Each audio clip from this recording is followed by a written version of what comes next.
Hello everyone, Charles Watts here. It is Friday. Welcome to another edition of Inside Arsenal. We're now just one day away, of course, from Arsenal's third Premier League game of the season. Can they make it 9 points from 9 against Fulham at the Emirates tomorrow? We're going to talk about that in today's episode. And as you can see, I'm not on my own today. I'm joined by my good friend and the Daily Telegraph's excellent sports reporter, aka Arsenal man, Sam Dean. How are you getting on, Sam? All good? All good, mate. Good morning. Good morning to you. Now, before we get into this, of course, if you're watching my videos over the last sort of week or so, you know that I've got to start with the usual plug for a certain book that is coming out in 6 days now. We're under a week away. Unbelievable. I'm excited, stroke nervous, all mixed into one. You can see on the right there, if you're watching this on YouTube, the flyer for the event on the 31st at the Tollington, the book signing night. And the man joining me on the screen at the moment, Sam Dean, is going to be there as well. He is part of the panel with me and Gunnerblog to as part of the night to, talk Arsenal, have a nice in-conversation type thing, and then open the questions to the audience. So if you're down in North London or in the London area, please do come down, join me and Sam, be involved in what should be a fun night of Arsenal chat. Champions League draw as well. It's going to be on the screen, so you're going to be able to watch some of that as well earlier on in the evening. And Sam Dean, I see, if you're watching him on Twitter yesterday, please do follow Sam. I'll put the link to his Twitter down below in the description. It's got a very advanced copy. You lucky thing, Sam. I would expect in the 24 hours or so you've had this book, you've read it from front to back by now. Not quite. Although I do have a long train to East London today, so I'm looking forward to getting stuck in just a few hours, Charlie. I'm hurt, Dino. I'm hurt that you haven't read it all yet. Well, anyway, hopefully you're going to enjoy it, mate. And a lot of people say the cover is good, and unfortunately, it probably all goes downhill from there. But I hope you enjoy it, mate. And I'm very eagerly awaiting everyone else getting their hands on it next Thursday. Right, let's talk about Arsenal, and we've got some interesting transfer stuff to talk about a little bit later on. But I just wanted to start on the big news that came out yesterday that we saw. Gabriel Jesus back in training. Now, Sky had their cameras down there, Dino. I'm sure you probably saw it. And we saw Gabriel Jesus walking out with the rest of the squad. And when I saw that clip, I have to admit, I thought, brilliant. First of all, fantastic news for Arsenal, for Arteta. What a boost that is. A little bit earlier than possibly a lot of us expected. But I figured he was just going to be, coming out, might do the stretches, the warm-up with the rest of the squad. But it was more than that. He was actually in full contact training yesterday, as these pictures are on screen show. I mean, that's a really big boost. Were you expecting him to come back quite so soon after that knee operation? Well, the issue with these knee injuries is that the club are always very reluctant to put specific sort of times on them when they're going to come back. But with Jesus, we always knew it was a case of weeks rather than months. So, yeah. I mean, I was told that possibly around the first international break would be a likely target point. In which case, he seems to be a bit ahead of schedule now. Although what I would say is that Zinchenko was in training for probably a good week and a half, 10 days before actually making it back onto the pitch. So just being in training is not an indication, for example, that he's going to be ready tomorrow. I think that's very, very unlikely indeed, but it's certainly a good sign. And I remember talking to people around his previous knee injury last season, obviously a much more serious one he suffered at the World Cup. And one thing everybody said to me was that the way he is as a character is that if someone says to him, right, it's 2 weeks until you're running again, he'll say no, 10 days. If someone says it's 2 months before he's back on the pitch, he'll say no, a month and a half. Like, he's always looking to push those boundaries and sort of exceed expectations in that sense. So based on that, it's not really a surprise that he is, by, from what we see yesterday and on this evidence, slightly ahead of schedule. Although what I would say is that the schedule has never been nailed down to any of us publicly, I don't think, or indeed privately. But yeah, this is certainly good news for Arsenal. And it looks like, as you say, the full contact training, getting a whack from Ben White, that kind of thing can only help. And with this knee injury as well, I think it was, from what I was told, it was more to do with sort of minor complications based on his knee operation last year. So it's not like a brand new injury. And if you remember, he played against Barcelona and played extremely well in the final pre-season game in Los Angeles. So it's not like he was sort of stretchered off or anything like that. So I don't think it's severe or serious. So, and also because he had pre-season, his base level fitness will be quite high. I remember when he came back last year when he came back at Fulham. I remember it took a few weeks for him to get really sharp again and look at it in his best condition. So that shouldn't be an issue this time. And obviously the hope now, touch wood for everyone from Arsenal's side in Brazil and Gabriel Jesus, is that there are no more complications with this knee, because knees are tricky. Yeah, they certainly are. As someone who's got a torn meniscus at the moment, I can agree to that. I think a lot of it's going to depend on Mikel, isn't it? You just don't want to rush him back. I mean, it's great that he's here, fantastic, but the last thing you want to do is rush him back. And Arsenal obviously started with 2 wins. They do have options up front. Eddie, although just mentioning this, I know it winds a lot of people up. In my view, Eddie has started the season very well. He scored a goal. I thought he was excellent against Crystal Palace, even though he missed a couple of chances. So you don't really need to rush Jesus back, but just having him there, having him around the squad, I think it's going to be such a big boost to everyone. And I remember last season when he did come back from that knee injury and he'd been in training for a little bit, and Mikel would kind of erred on the side of caution a little bit. And then he said in one of the presses, didn't he, that he kind of looked in Jesus' eye, or no, wasn't that? He said he started to cause chaos again on the training pitch, and that's when he decided that's it. He's ready to come back. And Jesus said, "I feel ready." So yeah, it'll be interesting. I can't imagine he's going to risk him tomorrow. It just feels like it'd be far too soon. And we've got a week before United, and then the international break, isn't it? So I don't think there's any reason for Arsenal to rush Jesus. But fantastic that he's back nonetheless.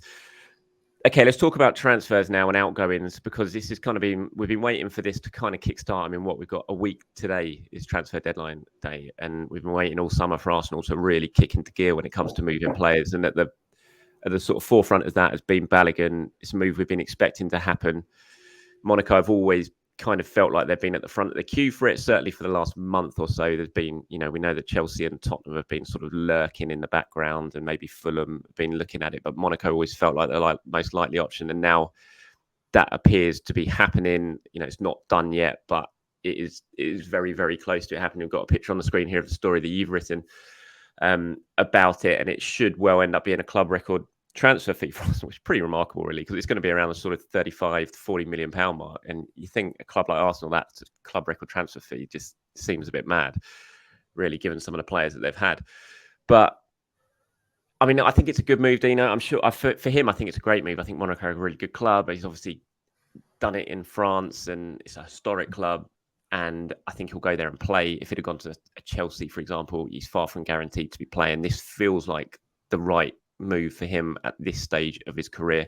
And for Arsenal, it feels like the right move, because let's face it, as much as a lot of people wanted Balogun to play, he only had 2 years left on his deal. He wasn't going to sign a new deal. He didn't want to go out on loan. They had to sell, really, this summer. It was, it always felt inevitable they were going to have to do it.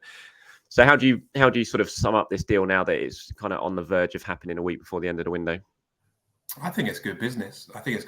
I mean, I should say, and as you can see from the way I phrased that tweet, I don't know the precise figure or the structure of the deal.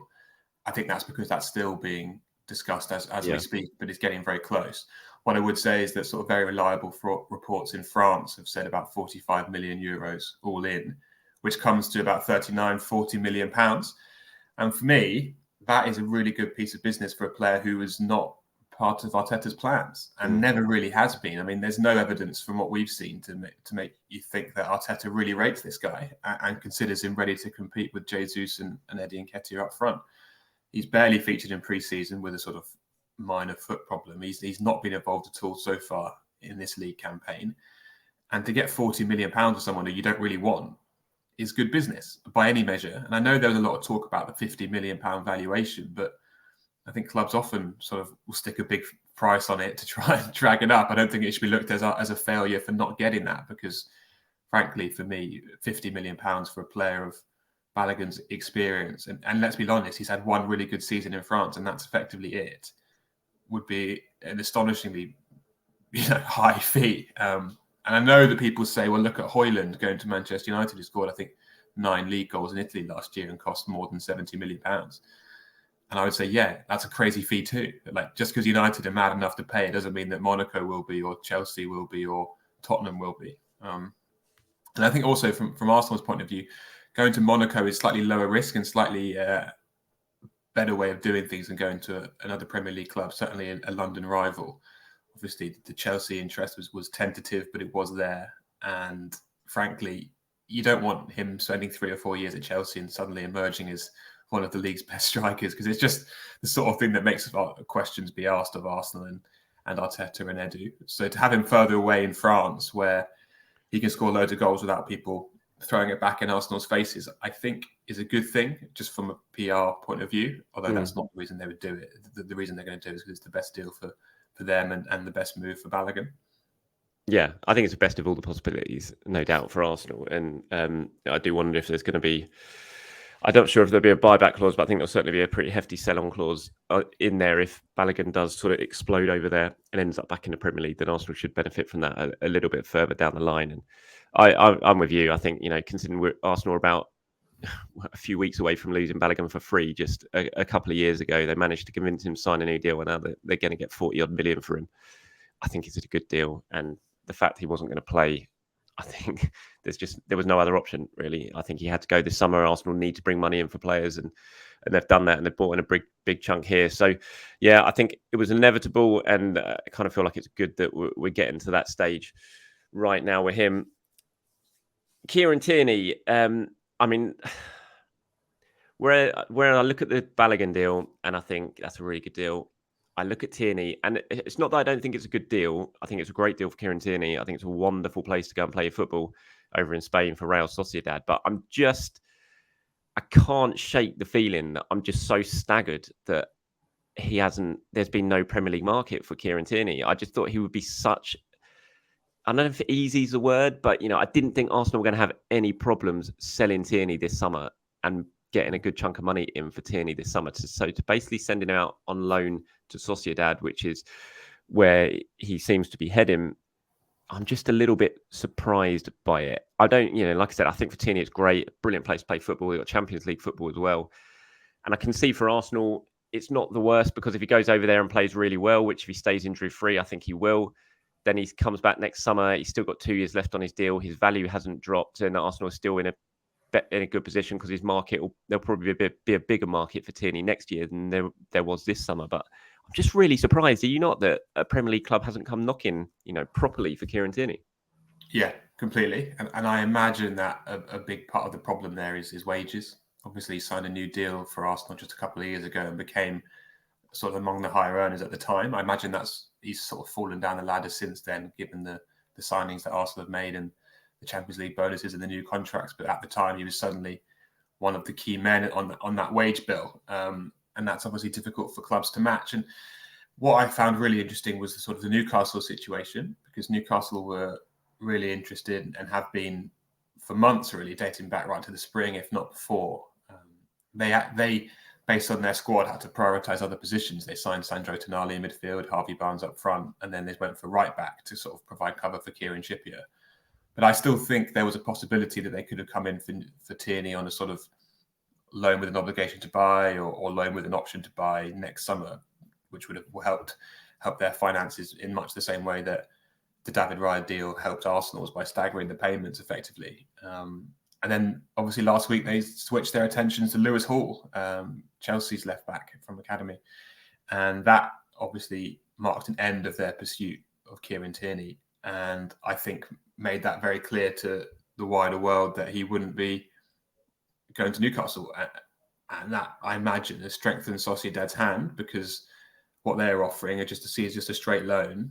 It is not the sort of thing that Arsenal would have been hoping for at the start of the year. But in the context of what they've got and the lack of interest from other clubs, or lack of formal interest anyway from other clubs, then this certainly seems to be the best deal on the table. And for me, if he goes there, plays every game, excels in the Champions League, maybe even gets to the knockout stages, in the Champions League, and he could easily be worth 25, 30 next summer for a whole number of clubs, because he's a very, very good player. And I think that will become obvious. And he was very obvious when he played for Arsenal. He was a very, very good player. The system changed. It didn't work out for him in the way he plays. And the inverted left-back situation is not one that Tierney thrives in. But as a traditional left-back bombing on, I don't think there are that many better in Europe. If you remember just a few years ago how much the Arsenal fans loved him and how much Arteta loved him. And he was wearing the captain's armband quite regularly in that season a couple of years ago. So he's a leader. He's a good player. He overlaps well. He's got a great cross on him. He's really quick. I think he'll excel in Spain and hopefully, from Arsenal's point of view, come back next summer with sort of £30 million price tag on his head. Yeah, because he's still got 3 years left now, so he'll come back next summer with 2 years left, won't he? So Arsenal are in an all right position. There's no great panic, I would say, with Tierney. And like you, I agree. If he goes and plays well there, then his value is it's not going to drop, and hopefully there will be a stronger market. I just can't believe. I just really wonder why Newcastle went for Lewis Hall rather than Kieran Tierney. I mean, I can't think of anything apart from wages, and that's it. But really surprising. Well, that might be it. Yeah, and that's relevant. that's a big part of these things, I'm afraid. It does make me laugh, doesn't it? It's like the one time Arsenal want to sell a player to a very oil-rich football club. It's like the only oil-rich football club that actually take FFP into account when they're doing deals. Very, very typical. But anyway, just quickly, sorry, Charles. Just on oil. I mean, how unlucky are Arsenal that this is the summer that Saudi Arabia turned up and not 2 or 3 years ago? Yeah, they could have so easily made a load of money off all those terminations that they did a couple of years back. And imagine how desperate Saudi Arabia would have been to sign someone like Mesut Ozil a few years ago. Yeah, that is very, very true. The lack of the unfortunate timing there is really a killer for Arsenal. And you look at how Chelsea were able to offload some of their aging high earners like Koulibaly and Mendy. What Arsenal would have given a few years ago to have that kind of exit route for those players. I know. But hey, that's timing. That's football. Nothing you can Nicolas Pepe is still here. Yes, he's shiny Pepe. Get yours while he's hot. He's still here. 6 days to go for Arsenal to get some sort of money out of Saudi Arabia. Yeah, for a player. Let's see how they get on. I really hope Kieran Tierney does well as well. Like you said, he was such a good player for Arsenal at a time. I mean, we were all tipping him to potentially be captain at one point. And I just hope he goes over there and smashes it because he's a very good footballer, and I wish him very well indeed. Just elsewhere, Brooks Norton-Cuffy's headed off to Millwall on a season-long loan following a route that Daniel Ballard took not so long ago. It worked out very well for Daniel Ballard, and hopefully it works out well for Brooks, who had a great spell at Coventry last season. So looking forward to seeing how he gets on over there.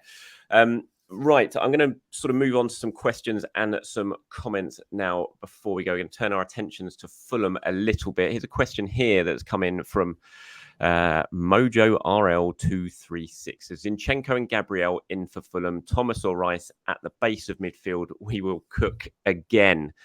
What do you think about this, Dino? Personally, for me, if Zinchenko's fit enough to start, Zinchenko starts. I think if he does start, then I do think Gabriel comes back into the team, and we might see the sort of Thomas Partey right back, whether you call it an experiment or whatever. It's probably more than that. But I think if Zinchenko starts and Gabriel comes back in, I can't see Thomas playing at right back. And then it is a choice between Thomas or Rice, I would say. I doubt both of them would play in a midfield 3 against Fulham at home. But who knows? It's very hard to second guess Mikel right now. What are your thoughts about how Arsenal might line up and whether Zinchenko could well be fit for this one? Yeah, the fact that Zinchenko came off the bench against Palace is obviously a good sign, and I would expect him to start just based on how good he is, basically, and how important he is. He was so good in those 10 minutes that he came on at Palace as well. It was the control Arsenal suddenly got in the game from the moment Zinchenko stepped onto the pitch, and Jorginho, to be fair, because I thought Jorginho played very, very well. But Zinchenko, those two playing keep ball. They did. They absolutely played keep ball. It was the change in how the game was panning out was amazing when those substitutes came on. But yeah, sorry, mate. Continue about it. What I am very, very interested to see is if Zinchenko comes back and if Gabriel does not. Yeah. Because for me, Gabriel's absence from the first 2 games can be sort of easily explained by Zinchenko's absence and the way that the structure has changed. And that's how Arteta has sort of explained it, calling it tactical. Yeah. If Zinchenko comes back in and Gabriel stays out, then I think that says quite a lot more about the Gabriel situation and what may or may not be going on, with obviously a lot of rumours, a lot of talk about interest from elsewhere and possible, Saudi investment in him, which I think would turn anybody's head if that offer came in and the size of the salaries they're offering. So that would be interesting if Zinchenko came in and Gabriel didn't. My expectation and my guess would be that Zinchenko does come in, as does Gabriel, and the shape sort of reverts to something a bit more like what we saw for most of last season. And that would, as Mojo says in the comments, that would lead to sort of Partey or Rice in that holding role. And maybe it's Rice as a number 8 in the Xhaka position from last season, which he sort of did against Nottingham Forest on that side of the midfield. And maybe one of them gets benched and is used as an impact sub. It'll be interesting to see. My gut is that he'll want to stick with Havertz for sure. I think Havertz I agree. He's getting there. I think Arteta has a lot of ideas around Havertz, and you could even see on Monday night how many sort of early long balls over the top were played towards him, and how many times he challenged for the ball in the air, which Arsenal simply haven't had for a long time. So I suspect he'll stick with Havertz, and obviously Eddie deserves to start again. So based on that, it would be one of Partey or Rice. But equally, we're 2 games in, and Arteta's already sort of surprised us twice with his formation and the lineup and the way he's trying to evolve the team and change the way they build up the play. So I certainly wouldn't be certain on any of this stuff, but that would be my guess, that it's something a bit more familiar and akin to last season's formation.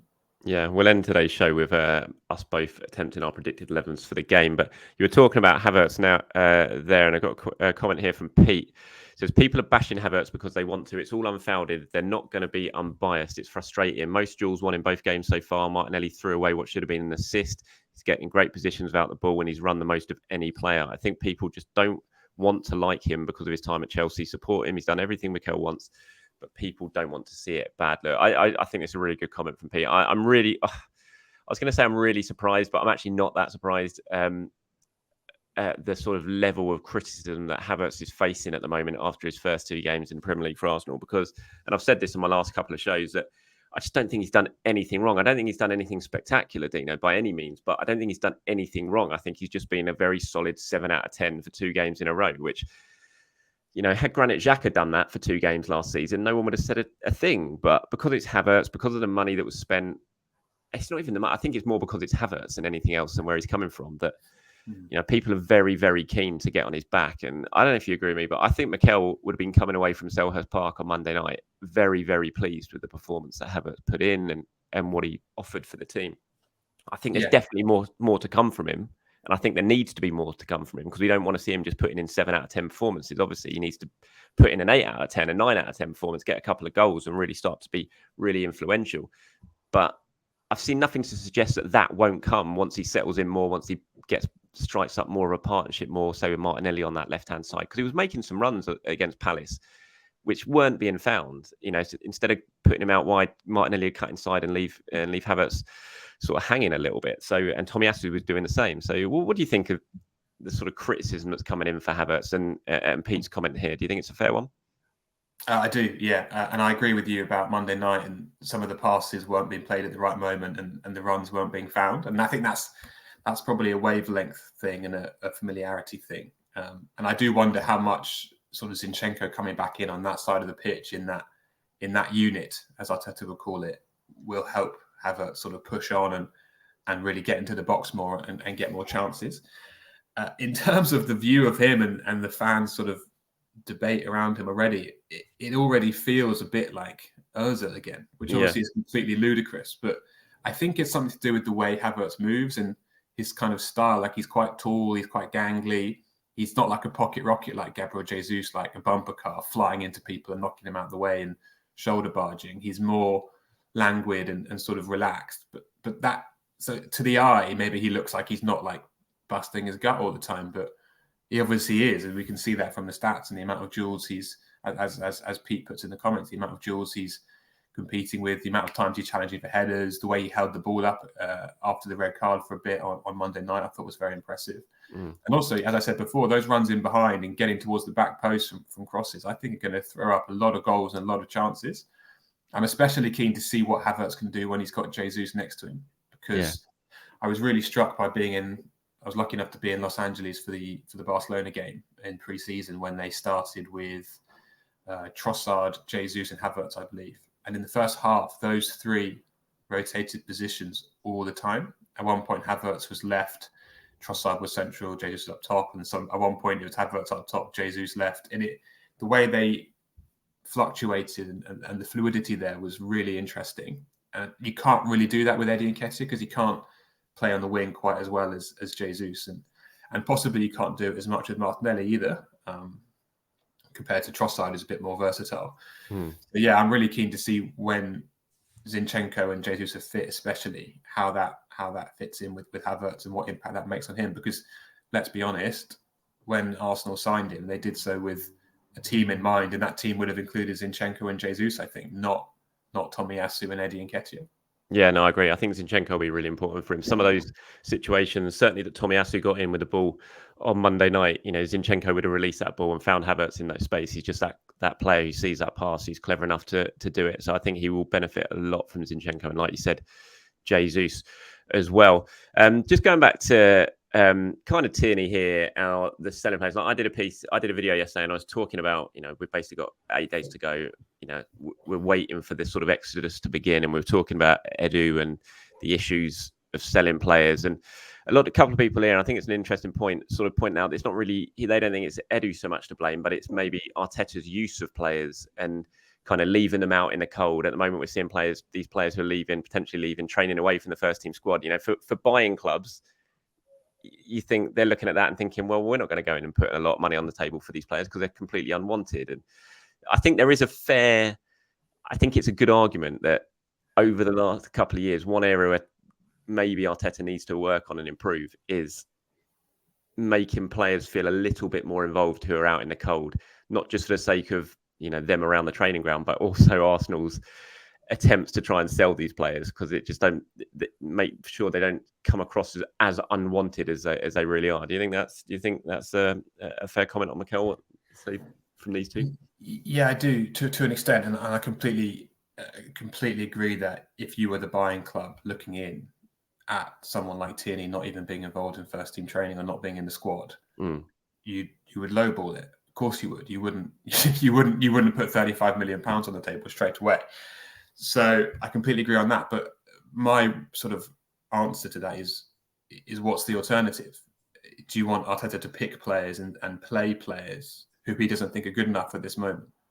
And the answer is no, because any Arsenal fan would say that the team's results comes first. And yes, it's an unfortunate consequence of the way that Arteta picks his team, that he's quite fixed, and he has been ever since he came in. He likes even last year he had like a set 11, which he wanted to play at all times, and it's only when someone gets injured or suspended that it changes. He's never been able to use his squad in terms of the full depth, and he's never been willing to.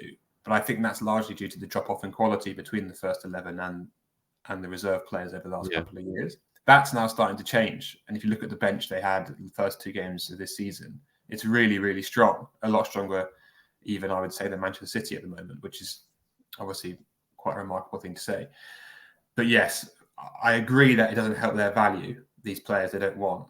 But fundamentally, I don't see any alternative unless you want to harm the team's performances. And Arteta's job is not to make the most value out of his fringe players, it's to get the most points on the pitch. And yeah, these guys, fair criticism, but what's the alternative is my question. Yeah, no, I see that. I kind of agree with that as well. And, Mikel's so ruthless when it comes to just being all about winning. I don't think he probably even thinks about what a player's worth or what it's doing to their value. He just wants, if he thinks it's going to harm the chances of the team or anything like that, he just won't care, will he? He'll just pick who he wants to pick and won't think about anything else. All right, quickly before we head off, let's just go. Oh, you got a comment? I'm going to make one more comment. Sorry, if you don't mind. Arsenal have spent the last 3 or 4 years effectively struggling to sell the players they don't want, and therefore haven't raised a huge amount of money through sales. The way to make money, to really make money, is to sell players you do want. And that's the situation they're going to come to at one point, because the better they are, the more interest there's going to be from other clubs. And they keep extending these contracts with Saliba and Saka, and that's great. That's what the team needs, and that's what Arsenal fans want and what Arteta wants. But if they're going to be truly self-sustainable, and that is the plan financially, they're going to have to start generating more money through sales. And to do that, you have to start selling players who actually have some sort of meaningful impact on the team. Don't know who that is, don't know when it will be, but that is the sort of thing that I think Arsenal fans need to start thinking about. Just don't mention Gabriel. And I know you've been trying to sell Gabriel for the last 2 years, Dino. But, I object to that comment.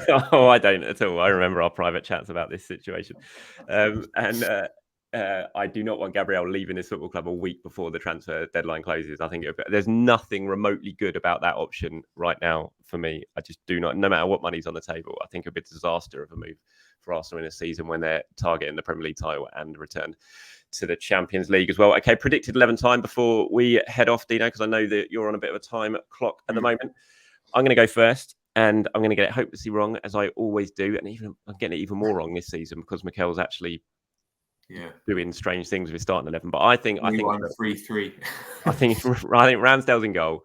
I think we're going to see Zinchenko come back in. I think that's going to mean Gabriel comes back in as well alongside Saliba. And I think Ben White moves back out to right back. I'm going to go with Declan Rice as the holding midfielder, Kai Havertz and Martin Odegaard in the sort of more advanced roles, and then Saka, Saka,